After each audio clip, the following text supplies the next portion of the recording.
Good afternoon बच्चों। मैं हंस कुमार, प्रवक्ता गणित, डायट कांट मुरादाबाद में ऑनलाइन क्लासेस में आपका स्वागत करता हूं। पिछली कक्षाओं में हमने क्षेत्रफल और आयतन के बारे में पढ़ा है, उसका अध्ययन किया है। आज हम आयतन ही पढ़ेंगे। जैसा हमने पिछली कक्षा में घन और घनाभ का आयतन ज्ञात किया था, इस कक्षा में हम शंकु, बेलन, गोला इनका आयतन ज्ञात करेंगे तथा धारिता के बारे में भी थोड़ा बहुत जानेंगे। तो देखिए, सबसे पहले क्या आता है हमारा बेलन। बेलन आकृति है क्या, बनती कैसे है? हमारे पास एक आयत है, ये आयत है हमारा ए बी सी डी। अब इस आयत को हम BC के परितः यानी BC को हमने अक्ष मान लिया, इसके परितः इस तरह से हम घुमा दें तो हमें किस तरह की आकृति प्राप्त होगी। देखो, जितनी डिस्टेंस इधर है उतनी ही हमारी डिस्टेंस इधर होगी और घूम के ये वृत्ताकार बन जाएगा हमारा, ऐसे ही इधर वृत्ताकार बन जाएगा E और F। तो ADEF हमारा बेलन बन जाएगा इस तरह से, जहां BC क्या है, अक्ष है, ये जनरेटर है AD, चारों तरफ को इस तरह से घुमाया गया है। अगर ये ऊंचाई H है हमारे पास और ये वाली डिस्टेंस है R, तो हम इसका आयतन ज्ञात करेंगे। अब कुछ हमारे बेलन के उदाहरण हैं, जैसे सिलेंडर हुआ, ये पेन भी हमारा मार्कर बेलनाकार है, ग्लास वो भी हमारा बेलनाकार है। तो अब हमारा क्या होगा, बेलन का आयतन देखो क्या होगा।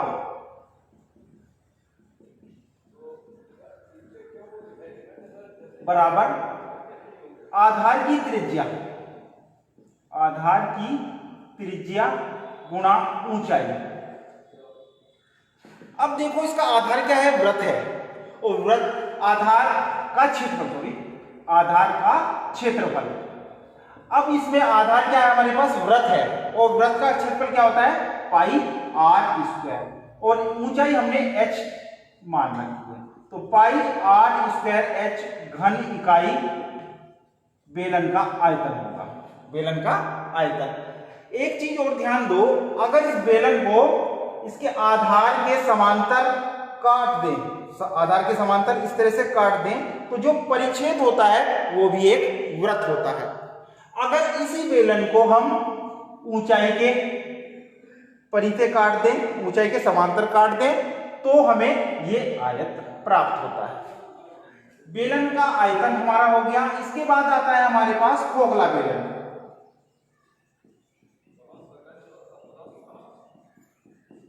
खोखला बेलन किस तरह से होगा, इसमें एक तो हमारे पास ये बेलन इस तरह से होगा,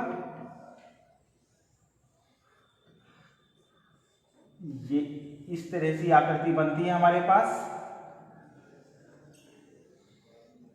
इसमें दो त्रिज्याएं होंगी, एक बाहरी त्रिज्या और एक आंतरिक त्रिज्या। ये तो ऊंचाई h हो गई हमारी, h बेलन की, ये हो गई r1 और ये हो गई r2। r1 है हमारे पास बेलन की आंतरिक त्रिज्या, बेलन की आंतरिक त्रिज्या, और R2 है हमारी बेलन की बाह्य त्रिज्या, बेलन की बाह्य त्रिज्या, और ऊंचाई h हमारे पास ऊंचाई है। तो खोखले बेलन का जो आयतन होगा वो देखो, खोखले बेलन का आयतन,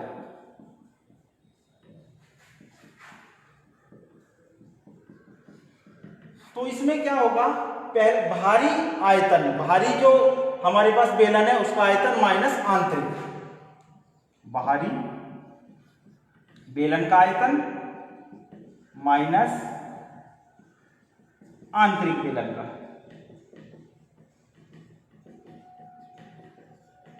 आयतन। अब भारी का क्या होगा, पाई r2 स्क्वायर h, बेलन का जो आयतन यहां था वही होगा, इसमें त्रिज्या बदल गई है, बस r2 है, और minus pi r1 square h। तो यहाँ से पाई h कॉमन ले ले, r2 square minus r1 square यानी पाई। अब हम a square minus B square का फॉर्मूला खोल देंगे। a square minus B square का क्या होता है? a minus B into A plus B. तो r2 माइनस r1 और r2 प्लस r1 ये होगा घन इकाई। किसका आयतन हो गया? खोखले बेलन का आयतन। अब बेलन से संबंधित एक उदाहरण लेंगे हम। ऊंचाई 5 सेंटीमीटर ऊंचाई तथा 2 सेंटीमीटर त्रिज्या वाले बेलन का आयतन ज्ञात कीजिए। बेलन का आयतन ज्ञात कीजिए। अब इसमें देखो हमारे पास यहां पर h बराबर कितना हो गया? 5 सेंटीमीटर, क्योंकि ऊंचाई, और r बराबर कितना है? 2 सेंटीमीटर यानी आधार की त्रिज्या। तो बेलन का आयतन हमारा हो गया, आयतन फॉर्मूला लिखेंगे पहले, पाई r स्क्वायर h। पाई r स्क्वायर का मतलब 2 का स्क्वायर और गुणा h। 2 का स्क्वायर कितना हुआ? 4 गुणा 5, तो 4 पंजे 20 पाई सेंटीमीटर की घात 3। पाई का मान 22/7 रख सकते हैं या यहीं पर आंसर छोड़ सकते हैं। तो बेलन का आयतन हुआ 20 पाई सेंटीमीटर क्यूब। अब बेलन के बाद बच्चों आता है हमारा शंकु।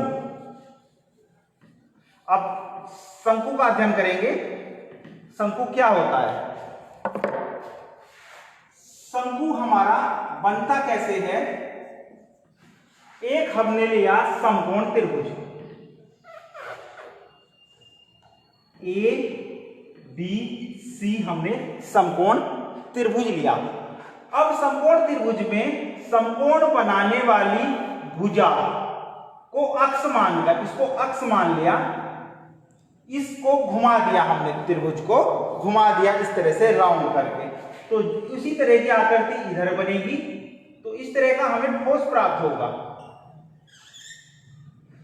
तो सोच के बताओ बच्चों, तो ये आकृति आपने कहां देखी है?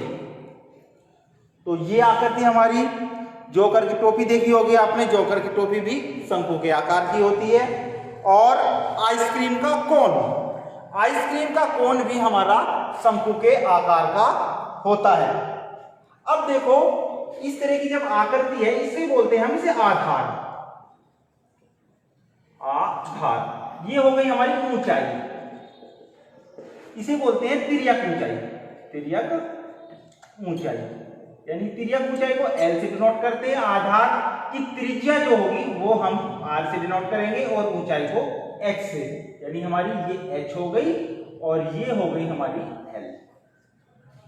ठीक है। अब इसमें क्या होगा? अब इसमें ये बताओ, अगर आधार के समांतर हम इसे काटे तो किस प्रकार की हमें आकृति मिलती है? क्योंकि ये देखो आधार क्या है? वृत्ताकार। तो अब हम आधार के समांतर इसे शंकु को काटेंगे तो हमें परिच्छेद जो मिलेगा वो वृत्त मिलेगा। और इसी तरह से अगर हम इसको ऊंचाई के समांतर ऐसे काटेंगे इस तरह से, तो हमें परिच्छेद में एक त्रिभुज मिलेगा, संपूर्ण त्रिभुज। तो अब आ जाए हम शंकु का आयतन पर। शंकु का आयतन, शंकु का आयतन होता है हमारे पास शंकु के आधार का क्षेत्रफल गुणा ऊंचाई। आधार का क्षेत्रफल कितना है शंकु का? पाई r 1/3, सॉरी इसमें 1/3 की मल्टीप्लाई और हो जाती है, बेलन में 1/3 की मल्टीप्लाई नहीं होती। तो 1/3 पाई, आधार का क्षेत्रफल कितना होगा? पाई r स्क्वायर और ऊंचाई h, यानी 1/3 पाई r स्क्वायर h घन इकाई। ये हमारा शंकु का आयतन होता है। अब इसका एक उदाहरण ले लीजिए। उस शंकु का क्षेत्रफल ज्ञात कीजिए, शंकु का आयतन ज्ञात कीजिए जिसकी ऊंचाई 10 सेंटीमीटर तथा आधार का व्यास 6 सेंटीमीटर है तथा आधार का व्यास 6 सेंटीमीटर है। अब इसका हल देखिए, तो ऊंचाई हमें 10 सेंटीमीटर दे रखी है, तो इसका मतलब h बराबर यहां है 10 सेंटीमीटर। आधार का व्यास यानी d, आधार का व्यास यानी हमारे पास d बराबर है 6 सेंटीमीटर। हम जानते हैं त्रिज्या व्यास की आधी होती है, तो आधार की त्रिज्या यानी r कितना हुआ, आधार की त्रिज्या यानी r बराबर हुआ 6/2 यानी 3 सेंटीमीटर। अब निकालते हैं हम शंकु का आयतन। शंकु का आयतन होता है 1/3 पाई r स्क्वायर h। अब यहां सबके मान रख देंगे हम, 1/3 पाई को एज इट इज रखो, r का मान 3 का स्क्वायर कर दिया, h का मान 10, तो 1/3 पाई 9 गुणा 10, 3 से 9 कितनी बार कट गया, 3 बार, तो 10 दिया 30 पाई सेंटीमीटर क्यूब। ये आ गया हमारा शंकु का आयतन। इसी तरह से हम और एग्जांपल्स कर सकते हैं इस फॉर्मूले के हेल्प से। अब इसके बाद हम आयतन निकालेंगे गोला। अब गोला कैसी आकृति है तुमने देखा होगा, जैसे फुटबॉल हुई, कांच की गोलियां यानी कंचे, वे भी गोले की शेप के होते हैं, गेंद भी गोले की शेप की होती है। तो अब हम गोला बनता कैसे है, यदि किसी आकृति में स्थिर केंद्र हो, स्थिर हमारा केंद्र है और स्थिर त्रिज्या है, और अंतरिक्ष में हम इस प्रकार जो वृत्त बनाते चले जाएं, तो समस्त वृत्तों से जो आकृति बनती है वो गोला होती है। तो यानी हम सर्किल बनाते चले जाएं, इस तरह से सर्किल बनाते चले जाएं, एक ही वृत्त, एक ही त्रिज्या के और एक ही केंद्र के, तो हमें इस तरह से गोला प्राप्त होता है। ये 2D में एक वृत्त दिखाई दे रहा होगा, लेकिन 3D में से देखा जाएगा तो ये एक गोला होगा। अगर हमारे गोले की त्रिज्या r है तो हम इसका आयतन याद करेंगे। ध्यान रखो, गोले को कहीं से भी काट दें हम, तो हमें जो परिच्छेद प्राप्त होता है वो वृत्त मिलेगा। तो अब ध्यान दो, गोले की अगर त्रिज्या r है तो गोले का आयतन होगा 4/3 पाई r क्यूब। ये घन इकाई में आता है, आयतन हमेशा घन इकाई में निकालते हैं, ये 4/3। इसी तरह से हम अर्धगोला का आयतन ज्ञात करेंगे। अर्धगोला कैसे बनेगा, इस तरह से आकृति, जैसे हमारी कटोरी होती है उस तरह की ये अर्धगोला, इसकी त्रिज्या भी हमने r मान ली, तो अर्धगोले का आयतन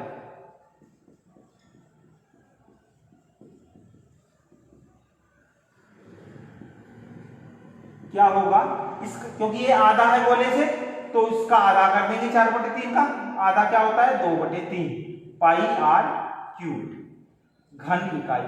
ये आ गया हमारा अर्धगोले का आयतन। एक होती है हमारे गोलीय कोष। गोलीय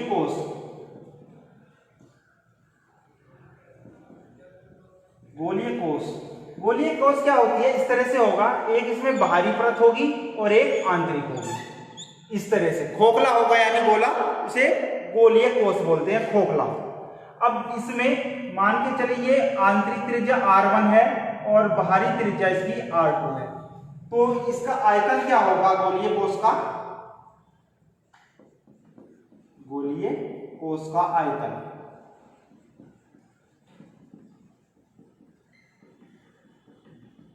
बाहरी कोष का आयतन माइनस आंतरिक, यानी बाहरी क्या है, 4r2 त्रिज्या है, तो 4/3 पाई r क्यूब माइनस आंतरिक 4/3 पाई r square pi r cube. 4/3 इसमें से कॉमन ले लिया, 4/3 पाई, तो r cube r1 cube, r2 cube में से r1 क्यूब हमने घटा दिया। अब इसमें फॉर्मूला है हमारे पास a cube minus b cube का, क्या होता है, a minus B A square plus A B plus B square. अब ये मान हमने यहाँ रख दिया इसका, इसी में a की जगह r2 b की जगह r1 हमने इसमें पुट कर दिया। तो r2 माइनस r1 और r2 square plus r1 r2 और प्लस r1 स्क्वायर, ये हमारा घन इकाई इसका आयतन हो गया। एक उदाहरण ले लेते हैं गोले का हम। 4 सेंटीमीटर त्रिज्या वाले गोले का आयतन ज्ञात कीजिए।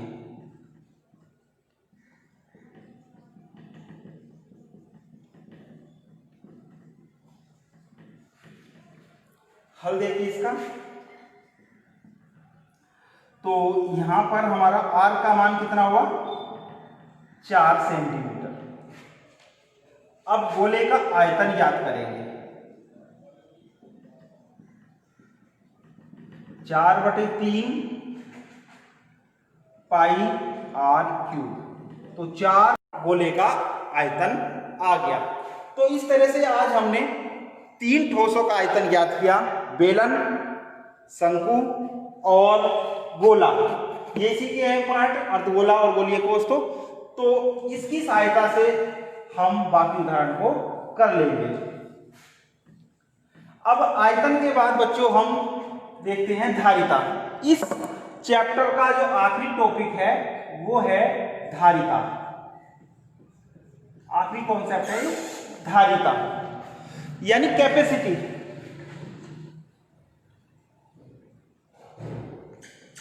तो धारिता क्या होती है ये देखिए। धारिता में कोई द्रव, किसी बर्तन में जितना द्रव आता है वो उसकी धारिता कहलाती है। जितना भी द्रव आएगा, मान के चले एक बाल्टी है हमारे पास, उस बाल्टी में 10 जग पानी आता है, तो बाल्टी की धारिता कितनी होगी, 10 जग। इसी तरह से अगर मान के चले उस जग में 5 गिलास पानी आता है, तो जग की धारिता हुई 5 गिलास। अगर हम बाल्टी की धारिता को गिलास में नापना चाहते हैं तो 10 तो उसमें जग आ गए और जग में 5 हमारे गिलास आते हैं, तो हमारे बाल्टी की जो धारिता हुई 10 पंजे 50, 50 हमारी क्या होगी, गिलास। तो इस तरह से धारिता को मापते हैं। एक चीज और हम जानते हैं कि किसी द्रव को लीटर में या मिलीलीटर में नापा जाता है, तो इसका मतलब क्या हुआ, धारिता की इकाई भी हमारी लीटर या मिलीलीटर होती है। अब इसमें कुछ हमारे फॉर्मूले हैं। कोई बर्तन है हमारे पास और इधर कोई मिट्टी का तेल को हमें मापना है, मिट्टी का तेल। तो अब हमारे पास अगर बोतल है पूरी तो उसे 1 लीटर मानेंगे, बोतल को 1 लीटर।